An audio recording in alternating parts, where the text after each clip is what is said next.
छत्तीसगढ़ी गाने देखने के लिए हमारे YouTube चैनल को सब्सक्राइब करें और नए अपडेट्स जानने के लिए बेल आइकन के बटन को क्लिक करें।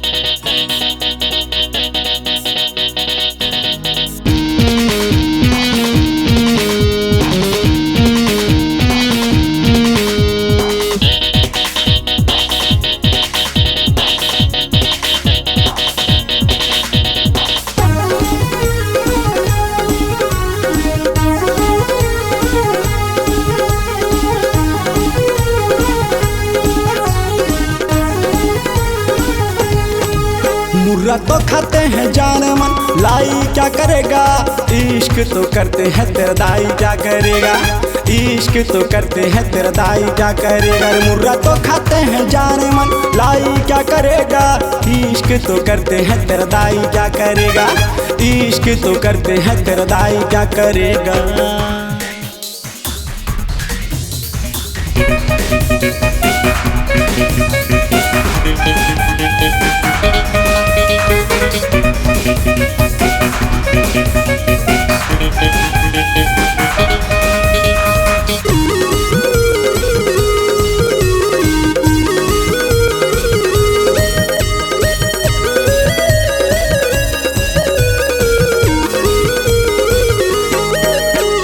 कुर्सी में बैठे पढ़त रहे हो मैं नव भारत पेपर, कुर्सी में बैठे पढ़त रहे हो मैं नव भारत पेपर। सुरता तेरी आते ही लिख रहा था मैं लव लेटर, याद तेरी आते ही लिख रहा था मैं लव लेटर। नाम सनी पांडे मोर धक धक धक धक धक के जिया, जब जब रानी मन के मंदिर में मैं जलाता हूँ दिया। ता एक ले बढ़ के एक टूरी मुलाकात थे लव यू पियर। मुर्रा तो खाते हैं जाने मन लाई क्या करेगा, इश्क तो करते हैं तेरा दाई क्या करेगा, इश्क तो करते हैं तेरा भाई क्या करेगा।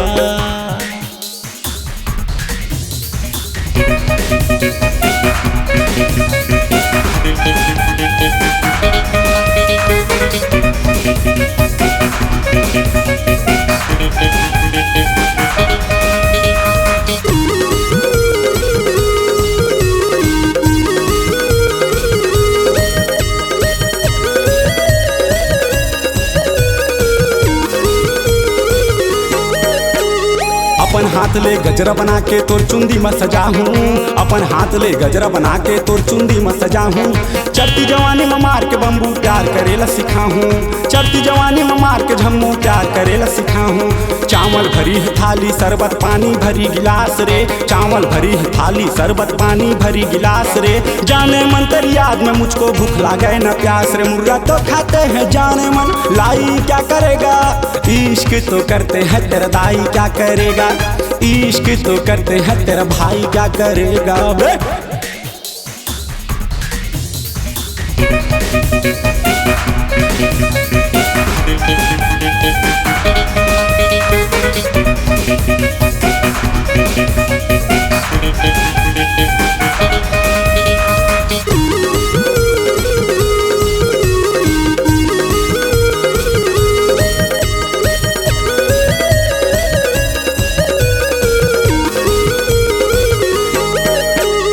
खींच लो फोटो तोर बदन के दिन भर देखा करूंगा, खींच लो फोटो तोर नयन के दिन भर देखा करूंगा।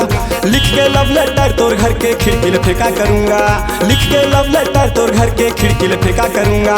छोड़ शर्म चल चुम्मा दे दे ब्यूटीफुल हसीना, छोड़ शर्म चल चुम्मा दे दे ब्यूटीफुल हसीना।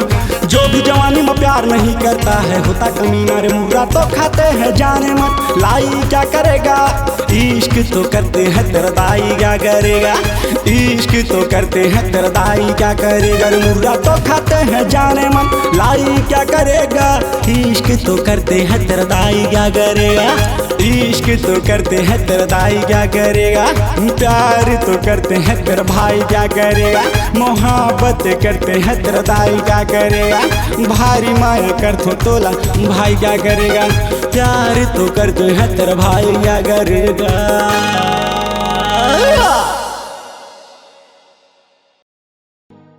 आपकी आवाज ही आपकी पहचान है।